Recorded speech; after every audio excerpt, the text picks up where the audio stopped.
You know, that specific feeling, it is almost a physical thing, really, when the professional world is basically just on fire around you. Oh, absolutely. Yeah, like you are staring at a screen, completely paralyzed. Or, and I mean, this one is the absolute worst, a deadline lands on your desk at exactly 2:00 p.m. for this highly critical project that has to be, you know, absolutely perfect by 4:00 p.m. It is terrifying. It really is. And to top it off, let's say you are in your first month at a new job, so you don't even know how to work the office coffee machine yet, let alone, execute a flawless project. Right. It is a universally relatable sensation, just that sheer sudden drop in your Yeah, stomach. exactly. Your vision almost tunnels. Totally. Well, welcome to today's deep dive. Our mission for this session is to arm you with the exact linguistic tools you need to not just survive, but, actually thrive during those highly chaotic professional experiences. Which is so important. Yeah, we are looking at a curated stack of material today. So, from advanced grammar guides to transcripts of actual native corporate interactions, we want to help transition your workplace English from an intermediate, like a B1 level, to a highly advanced, confident C1 or C2 level. And that is so crucial because, well, when that 2:00 p.m. deadline hits, your brain fundamentally changes how it processes information. Oh, really? Yeah, before we can even talk about thriving or sounding like an Mhm. executive, we have to talk about surviving that initial shock of the workload. What is happening biologically is that your sympathetic nervous system just kicks into overdrive. Okay, right. Cortisol spikes in your bloodstream. And your frontal lobe, which is the part of you that actually knows how to solve problems, regulate emotions, and, formulate complex sentences, it just basically goes offline. Wow. So it is the classic freeze response. You just sort of stare at the keyboard. That is exactly it. But, I mean, there is a contrast here. Think about a different type of person. I feel like we all have one in our network Oh, somewhere. for sure. It is that friend who, when you are at an airport gate together and the flight screen suddenly flashes canceled, they do not scream into the void or, freeze up in panic. Right. They're just weirdly calm. Exactly. Instead, they calmly pull out their phone, make a quick call, and like 10 minutes later, they tell you they have already negotiated a hotel voucher and a rebooking. I am always so intrigued by that friend, honestly, because they somehow bypass the freeze response completely. They really do. They regulate their panic immediately. And here's where I think it gets really practical for you as someone operating in a second language. Mm. When facing this kind of sudden, overwhelming stress, intermediate English speakers tend to fall back on very basic, blunt phrases. Yes, they do. Like the classic reflex is just saying, I'm really busy or I am overwhelmed. And it is functional. I mean, people know what you mean, but it doesn't give you any leverage in the situation. Right. Saying I am overwhelmed is a valid diagnosis, sure, but it kind of leaves you as the victim of the situation. Yeah, exactly. An advanced speaker uses vocabulary that accurately defines the specific weight and, well, the nature of the situation. Instead of just saying really busy, they might say they are swamped. Swamped. I really like the imagery there. Right? It paints a picture of being physically stuck in a marsh where every single step forward is difficult and muddy. Exactly. And functionally, when speaking, native speakers often soften the D at the very end, so it sounds a bit like a soft T, swamped. Swamped. Yeah. Another excellent alternative for this state is being snowed under. Snowed under. It implies the work just kept falling from the sky until you were completely buried, Mm. and you literally cannot take on one more snowflake without the roof caving in. That is such a good visual. And both swamped and snowed under utilize the verb to be. So you say, I am swamped right now, or, I was snowed under yesterday. Okay, but I want to push back on this a little bit, or at least, pose a psychological question. Sure, go for it. Does having access to advanced idioms like swamped or snowed under actually help calm our frontal lobes? Because at the end of the day, the work still exists, right? The deadline is still 4:00 p.m. Does giving ourselves a highly specific verbal sense of control over the chaos actually stop that biological freeze response? It absolutely does, actually. And it ties into the broader concept of cognitive reframing. Okay, how so? Well, when you only have basic static words to describe a really complex, overwhelming situation, you feel trapped by your inability to express the severity of your reality. You feel misunderstood. Exactly. But when you can precisely articulate your state, like when you can look a manager in the eye and say, I cannot take that on, I am completely snowed under with the quarterly reports, you are reclaiming your agency. Wow, yeah. You are defining the parameters of the chaos rather than letting the chaos define you. It acts as like a verbal anchor. A verbal anchor. That makes a lot of sense, actually. It transitions you from being a panicked victim of the workload to an objective observer who is, managing it. Which brings up what happens next. So say you survive that initial panic. You get through the terror of your first week. The next phase of your professional life is adapting to the new normal. Right. You have to shift from describing stress to describing your own evolution. And this is a massive leap for language learners, primarily because it requires a fundamental mindset shift. How do you mean? Well, intermediate speakers tend to describe their struggles as static facts. They will say things like, "This software is hard," or "The morning commute is impossible." Oh, yeah, just stating facts. Right. They're making statements about their current state, but those statements lack any trajectory. They don't capture the idea that things are actively changing. It sounds like a fixed mindset translated directly into grammar. That is exactly what it is. Yeah. Advanced speakers, on the other hand, express change as a process. Yeah. They talk about adaptation as a journey. It is not just, "This is hard." It is, "This is hard right now, but I am moving through it." And when you are in that messy middle phase, the way you interact with your colleagues is so critical. Oh, absolutely. Like, if you are new, you are inherently slower than everyone else. An intermediate speaker will constantly apologize for this. They will walk up to a colleague and say, "Sorry, I'm so slow," or "Sorry, I don't know the answer." Which is a totally natural instinct, but it actually damages your professional standing over time. Really? Just by apologizing? Yeah, because apologizing constantly puts you in a subordinate defensive position. Mm. A C1 or C2 professional flips the script entirely. Instead of saying, "Sorry, I am slow," they say, "Thanks for bearing with me." Oh, wow. That is such a subtle but powerful power dynamic shift. Isn't it? Yeah, because bear with me essentially means please be patient with me. But by framing it as a thank you, you are elevating the other person while still maintaining your own professional dignity. Exactly. You aren't a burden. You are a peer thanking them for their collaboration. It completely changes the tone of the interaction. Yeah. And, if you don't know how to do something, instead of throwing your hands up and saying, "How do I do this?" You ask, "Could you walk me through this?" Walk me through this. That sounds incredibly professional. It does. You are asking for a step-by-step guide, which shows you intend to actually learn it and never have to ask again. And what if someone asks you a question you just literally don't know the answer to? You never just say, "I don't know." You say, "Let me look into that and get back to you." Oh, I love that. Right? It positions you as a problem solver. You are taking ownership of the knowledge gap instead of just giving up. I love the mechanics of that. Now, going back to the internal process of adapting, the primary grammatical tool native speakers use to describe this evolutionary journey is the phrase "get used to." Yes. But this is where so many people fall into a massive trap. There is a structural error that is incredibly common here. It might actually be the single most common grammatical pitfall for anyone transitioning from B1 to advanced English. Really, the biggest one. Oh, for sure. Because normally in English, the word "to" is followed by a base verb. You say, "I need to go," or "I want to sleep." So logically, a learner translating their thoughts will say, "I need to get used to wake up early," or "I am getting used to take the train." I hear that all the time. I am getting used to use the new software, but it is completely structurally wrong. It's entirely wrong, yeah.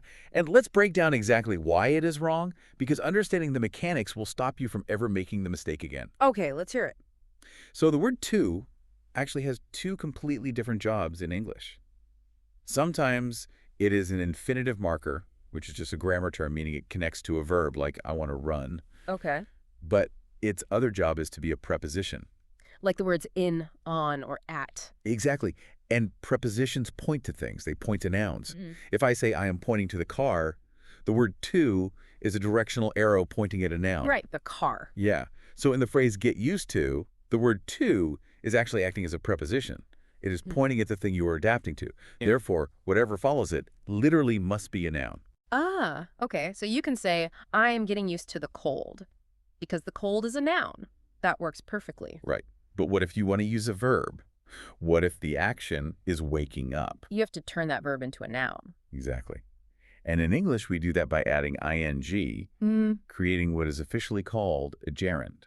So it becomes waiting. It acts as a noun. So it has to be, I'm getting used to waking up early, or I'm getting used to taking the train. Yes, I exactly. am getting used to using the new software. The ing is absolutely non-negotiable. It is the architectural anchor of the sentence. Mastering this specific structure shows native speakers that you understand your discomfort is just temporary. It shows you are actively moving toward a new baseline. You know, thinking about this, I actually have an analogy. So let's hear it. Using the base verb without the ing, like saying getting used to wake up, is kind of like handing your manager a static photograph of your struggle. Okay, I see where you're going. It is just a frozen image of you sitting there, confused. But saying getting used to waking up with that ing is like showing them a moving video. Oh, I like that. Right. It proves there is movement, there is progress, there is momentum. The ing literally makes the sentence active and alive. That is a fantastic way to visualize it. The video analogy captures the evolutionary nature of the phrase perfectly. Thanks. Yeah, you are showing them the timeline of your adaptation. You are telling your colleagues, yes, I am navigating the onboarding process right now, but I am in motion. I am getting there. Which is exactly what you need to communicate. And, you know, speaking of the onboarding process, once you start to feel slightly comfortable, you have to actually start collaborating with your team to get the job done. You do. And this is where your vocabulary choices can either build really strong relationships or, honestly, create a lot of friction. Because collaboration requires a very delicate balance. You have Yeah. to be perfectly clear about what you need, but also polite and respectful of other people's time. Intermediate learners often rely on very stiff, literal phrases because they are just translating directly from their native language. For example, if they want a coworker to review a document, they might send a message saying, "Let's meet to discuss this." Which, if I receive that message, feels a bit like a demand. It does. Or worse, it kind of sounds like I am in trouble. Let's meet to discuss. It's very formal, almost robotic. It really lacks interpersonal warmth. Advanced alternatives are much more collaborative. Instead of "let's meet to discuss," you would ask, "Are you free to go over this?" Ah, go over this. Yeah, the phrasal verb "go over" implies sitting down, viewing something together, and navigating it as a team. Or another ubiquitous phrase, can we touch base? Hmm. If you want to connect with someone about a specific topic, you just ask to touch base. You hear "touch base" constantly in the corporate world. It essentially means to connect just to ensure everyone is aligned. I have to challenge this whole concept, though. Okay. Are phrases like touch base and go over this actually clearer communication? Because sometimes it just feels like corporate jargon. That's a fair point. Are these just professional softeners designed so we don't sound too aggressive when we are basically making demands of our very busy colleagues? Like, are we just hiding what we really want? It is a really fair critique, and it raises an important question about the actual function of workplace language. The truth is, it is kind of both. Both. Yes, they absolutely act as a social lubricant to soften demands. But they also offer distinct embedded clarity about the type and the duration of the interaction expected. They are essentially logistical shorthand. What do you mean by logistical shorthand? Well, if I say, "let's meet to discuss," you might anticipate a formal hour-long meeting in a conference room with an agenda. Yeah, that sounds heavy. Exactly. That carries a high cognitive load. But if I say, "can we touch base?" I am signaling that I just need a quick 5-minute alignment. You don't need to prepare a whole presentation. Oh, I see. And if I say, "let's go over this," I am telling you to have the specific document open on your screen because we are doing a line-by-line review. The idioms carry instructions regarding time and energy embedded within the politeness. Oh, wow, that makes perfect sense. The softness is actually a specific metric of time. It protects the other person's schedule. Exactly. So what about when someone is teaching you the daily workflow? If a senior colleague is guiding you, you would say they are showing you the ropes. Showing you the ropes. Yeah, it is an old nautical idiom, originally referring to a sailor teaching a new crew member which ropes to pull on a ship. In an office, if Sarah is showing you the ropes, she is teaching you how the daily work is actually executed. And the ultimate goal of Sarah showing you the ropes is so that you can get up to speed. Exactly. Getting up to speed means you finally have all the information you need to do your job at the normal expected pace. You're no longer lagging behind the rest of the team. And if you fall behind again, you don't just send a message to Sarah, you reach out. Right. Reach out is a vital phrasal verb. B1 learners will say, "I will write you an email." C1 professionals say, "I will reach out if I have questions." It implies extending a hand across the gap between two people. I love that. Let's look at a few more of these crucial idioms, specifically around managing projects, time, and revisions. Sure. Let's say a project is heavily delayed because you are still getting up to speed. A basic speaker might say, "We need to stall the client," but what is the C1 upgrade there? You never say stall. Stalling sounds deceptive, like a car engine breaking down or like you are actively hiding a failure. Instead, you buy some time. Buy some time. The phrase buy some time suggests strategy and control. It means you need to create more time to delay a client or a deadline intentionally so you can improve the outcome. You are negotiating with time as if it were a literal currency that you are investing. And what are you doing with the extra time you just bought? You were probably making tweaks. Yes. Tweaks are small, highly specific, minor changes.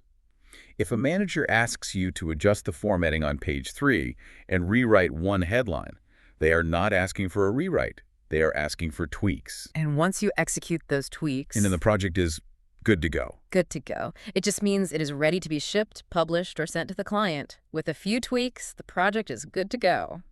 And let's not forget how to talk about the people helping you achieve this. Right. Because surviving a chaotic environment isn't just about managing your own work. It's about recognizing the effort of others.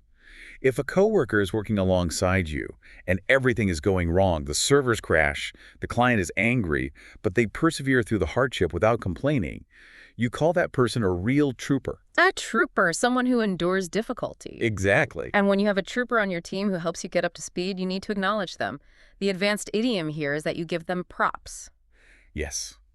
To give props essentially means giving proper respect, credit, or recognition for a job well done.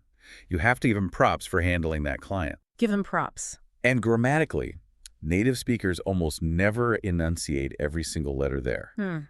Because of the phonetic flow, the sound in them is dropped entirely, and it merges with the previous word. It sounds like give them props. Give them props. It sounds incredibly natural. It really does. So we've navigated the stress, we are actively adapting, we are collaborating smoothly, and we are giving our team props. But eventually, you step into a leadership or management role. That is the goal. Yeah, you have to actually delegate and manage the execution of the work. And when work is being assigned, advanced professionals use a very specific grammatical tool to clarify exactly who is doing the manual labor. This is where we introduce the causative structure. If you want to draw a grammatical line in the sand between an intermediate speaker and a highly advanced professional, this is it. Okay, let's hear it. The causative structure is formed using the verb have or get, followed by the object, followed by the past participle, have something done. Let's break down the mechanics of this with some real-world examples, because the intermediate mistakes here are legendary and honestly sometimes hilarious. Oh, they definitely are. Like a B1 learner, when talking about their weekend chores, might proudly walk into the office and announce, "I fixed my car," or "I painted my apartment." Which, if we look at the literal translation of those active verbs, means they physically picked up a wrench, opened the hood, and repaired the engine themselves. Right. Or they bought the paint, got on a ladder, and painted the walls of their apartment with their own two hands. But usually that is not true at all. Usually they paid a mechanic or a professional painter, but because they used the active basic verb, they claimed they did the manual labor. Precisely. A C1 professional leaves no room for confusion about who did the work. They use the causative structure. They say, "I had my car fixed," or "I got my apartment painted." Had my car fixed. Got my apartment painted. Notice the architecture there. Have or get, plus the object, the car, the apartment, plus the past participle, verb fixed, painted. And you can use them interchangeably, right? Yeah, you can use have or get interchangeably here. Yeah. Have leans slightly more formal, while get is a bit more casual, but they function identically in the sentence. I have to point out how failing to use the structure creates completely weird mental images. Oh, for sure. One of the best examples of this is going to the dentist. If you go into the office and tell your colleagues, "I cleaned my teeth this morning," they are going to look at you very strangely. Because I clean my teeth sounds like your normal, everyday bathroom routine with a toothbrush. It is a mundane activity. It certainly doesn't warrant an announcement to your coworkers. Exactly. But if you correctly use the causative structure and say, "I had my teeth cleaned," it immediately implies you paid a professional at a dental clinic to do a medical procedure. Right. You had the object teeth past participle cleaned.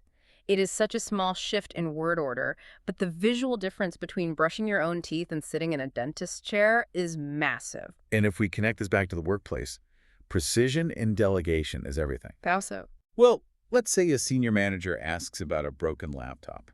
If you say, I repaired the laptop, the manager assumes you are an IT genius who spent 3 hours taking apart hardware. Right, which you probably didn't do. Exactly. But if you say, I had the laptop repaired, the manager knows you successfully delegated the task to the IT department. That makes a lot of sense. At an intermediate level, people will eventually guess what you mean through context. Yeah.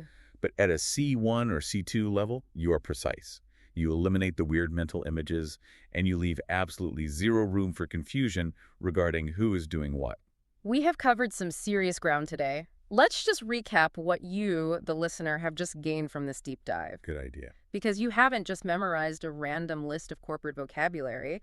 You have actually explored the structural psychology of native professional English. You have. You've learned how to verbally regulate your own biological freeze response by identifying when you are swamped or snowed under, reclaiming your agency.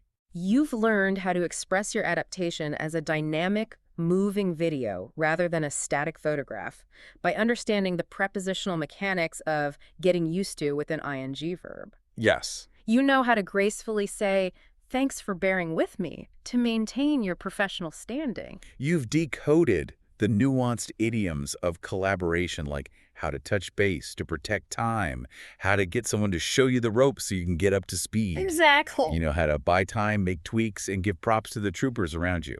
And finally, you've learned how to accurately delegate tasks and avoid hilarious misunderstandings by mastering the causative structure, having something done. It is a comprehensive toolkit for professional survival and advancement. As we wrap up, I want to leave you with a final provocative thought. Okay. There's a very unique poetic phrase tucked away in the transcripts we reviewed today. A speaker noted that in the corporate world, our successes and failures were writ large. Ah, bit large. Yet large. It means something is obvious, clear, and highlighted for absolutely everyone to see. It's a beautiful, highly advanced phrase. It really is. So I want you to ponder this. We've spent this entire deep dive talking about how mastering this nuanced, precise language changes how your colleagues, your managers, and your clients view you. Right. But how much does it also rewire your own self-perception? If you stop saying, I'm sorry I'm slow, and start saying, I'm getting used to the new software, if you simply change the internal dialogue about your own challenges, do you allow your own professional successes to finally become writ large in your own mind? That is the true underlying power of advanced language. It changes you first. Something to think about the next time you are swamped. Thank you for joining us on this deep dive.